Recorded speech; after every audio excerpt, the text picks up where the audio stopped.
Diş macununu bize 100 yıldır nasıl satıyorlar?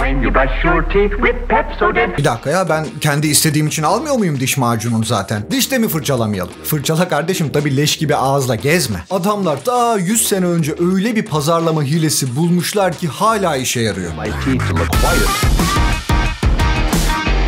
1900'lü yılların başında Claude Hopkins diye bir Amerikalının önüne bir iş fikri geldi. Pepsodent isimli köpüren bir diş macunu. Hopkins bir reklam sihirbazıydı. İnanılmaz bir reklam geçmişi vardı. Mesela daha öncesinde Amerikalılara Schlitz marka bir birayı içmeye ikna etmişti.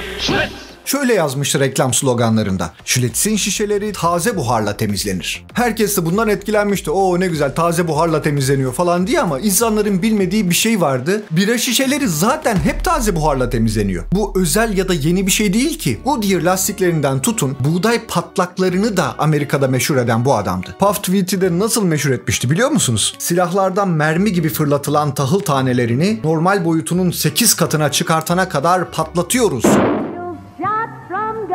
demişti. Yahu zaten böyle patlatılır buğday, başka bir yöntemi yok ki. Adam sanki yeni bir şeymiş gibi insanların önüne sunmuştu. Neyse, diş macunu muhabbetine gelelim. Şu meşhur hepimizin kullandığı köpüren diş macunlarını da bize 100 sene önce bu adam sattı. Teklif önüne gelince önce bu işe pek yanaşmadı. Çünkü diş macunu satmak bayağı zor bir şeydi. İnsanların dişlerini fırçalama alışkanlığı yoktu. Hatta diş sağlığı önemsenen bir şey değildi. İnsanlar dişlerinin pis olmasını sorun etmiyorlardı ki. Ama bu adamı ikna ettiler reklam kampanyasını yapmaya ve bu adam Pepsodent markasını 5 yıl içinde bütün dünyada meşhur etti. Yani Hopkins diş fırçalama alışkanlığını herkese yerleştirdi. Peki nasıl? Yaptığı şey şuydu: alışkanlık döngüsündeki işaret ve ödül sistemini kullanıyordu bu adam. Gidip de insanlara diş fırçalamanın yararlarını, yok diş çürüklerinin zararlarını falan anlatmamıştı. İyi ki de anlatmamıştı, çünkü anlatsa hiçbir alta yaramazdı. Eğer işe yarasaydı sigaranın zararlı olduğunu bilen herkes sigarayı zaten bırakırdı. Bu adam fazla zekiydi. İnsanlara bilgi vermeyle falan zaman kaybetmedi. Claude Hopkins'in kariyeri boyunca uyguladığı teknik şuydu: basit tetikleyiciler bulmak. Hopkins bu diş macununu satmak için önce bir sürü kitap okudu. Diş hekimliği kitapları okudu, diş sağlığıyla alakalı kitaplar okudu. Okurken inanılmaz sıkıldı. Ama sonra bir şey fark etti. Kendi dilini dişlerinin üzerinde gezdirdi. Dişlerin üzerinde kaygan bir tabaka fark etti. Sonra bingo! Bu tabakayı adamımız bir işaret olarak kullanmaya karar verdi. İnsanların önüne o tabakayı, o zarı yok etme hedefini koydu. Reklamlarda ne dedi biliyor musunuz? Dilinizi dişlerinizin üzerinde gezdirin, bir tabaka hissedeceksiniz. O tabakayı yok edin. Nasıl mı? Pepsodent'le. Herif resmen dişlerimizi fırçalamamız için bize bir işaret kaydediverdi reklamla. O reklamı okuyup dişlerindeki tabakayı fark eden herkes gidip diş macunu aldı. Aldı da işin komik kısmı şuydu: o tabakanın gitmesi için diş macununa falan gerek yoktu ki. Gargara yapsanız da, boş bir fırçayla suyla dişinizi fırçalasanız da, hatta elma yeseniz bile o tabaka gidiyordu zaten. Pepsodent tam 30 yıl boyunca Amerika'nın en çok satan diş macunu oldu. Of course my toothpaste is Pepsodent. Amerikalılarda %7 olan diş fırçalama oranı Pepsodent'ten sonra %65'e yükseldi. O yıllardan sonra dişlerin güzel olması hepimiz için bir güzellik kriteri oldu. Ne güzel, tamam, fularlı bilgi de biz bu bilgiyi ne yapacağız?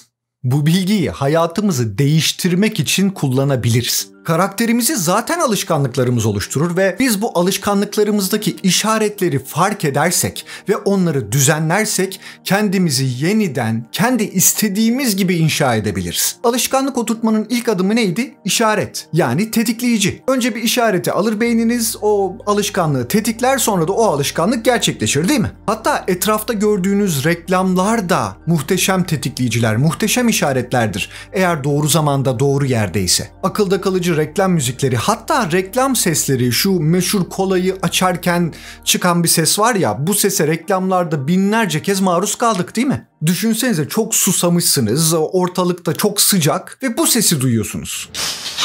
Adama içirtir o kolayı, o ses. Sanki o anda ihtiyacımız olan şey su değil de o şekerli gazlı içecekmiş gibi gelir. Onu içince sanki tamam olacakmışız gibi gelir beynimize. Sadece tetikleyici bir ses bize susadığımız zaman suyla alakasız bir şeyi içiriverdi, hem de kendi rızamızla. Kola ile hayatı keşfet. buz gibi bir kolayla sen de kalp hastası, diyabet, kanser olma şansını yakala. Kola. Karbondioksit emdirilmiş şekerli su.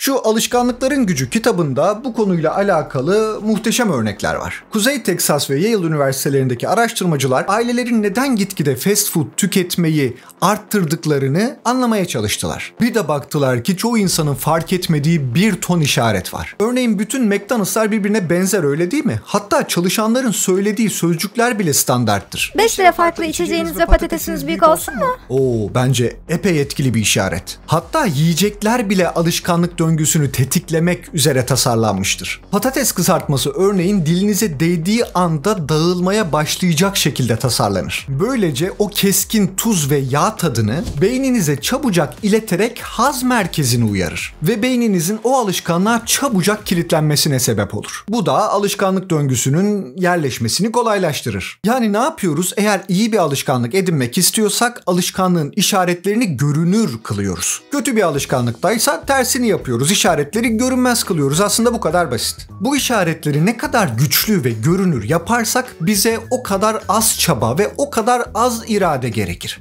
Kendimiz o işi yaparken buluveririz. O işaretin farkında olmamız bile gerekmez. Onu bilinçaltı kendi kendine halleder. Bu da bizim kullanacağımız müthiş bir silahtır. Kitap okuyan birisi olmak istiyorsak kitabı açık vaziyette bizim her zaman okuyacağımız yerlerde bulundurmak çok mantıklı bir harekettir. Eğer sigarayı bırakacaksak ben cebimde sigara olsa da dayanırım hiyen diye gidip de dayılık etmiyoruz. Sigarayla alakalı ne kadar işaret varsa ortadan kaldırıyoruz. Ya da bize hatırlatan arkadaşlar varsa, bazı arkadaşlar tetikleyici rolünü üstlenmişse o arkadaşlarla bir süre daha az görüşüyoruz. Uyku probleminiz varsa mesela muhtemelen yatakta uyuma yerine yatakta düşünme alışkanlığı edinmişsiniz demektir. Bunun için ne yaparsınız? Düşünceliyseniz gidersiniz başka bir odada uykudan ölene kadar durursunuz. Uykunuz tam gelince, tam bayılacakken gider yatağınıza yatarsınız. Böylelikle birkaç hafta sonra artık yatağa yatmak sizin için uyumak için direkt bir işaret olur ve yatar yatmaz uyursunuz. Alışkanlıkların işaretlerini fark ederek, hatta mümkünse yazarak işe başlayın. Alışkanlıkların işaretlerini fark etmek, keşfetmek, alışkanlık oluşturma yani kendini gerçekleştirme yolunda size inanılmaz bir ivme sağlar. Carl Gustav Jung'un şu sözünü çok seviyorum, onunla kapatalım. Bilinçsiz olan şey bilinçli hale gelene kadar sizin hayatınızı kontrol etmeye devam eder ve siz buna kader dersiniz. Kader diyemezsin. Diş macununu bize 100 yıldır nasıl... Evet, bu kısım videoyu tam 8 dakika yapabilmek için eklenmiştir. Geçmiş olsun. 1, 2, 3, 4, 1, 2, 3, 4 dıbı dıbı das dıbı dıbı.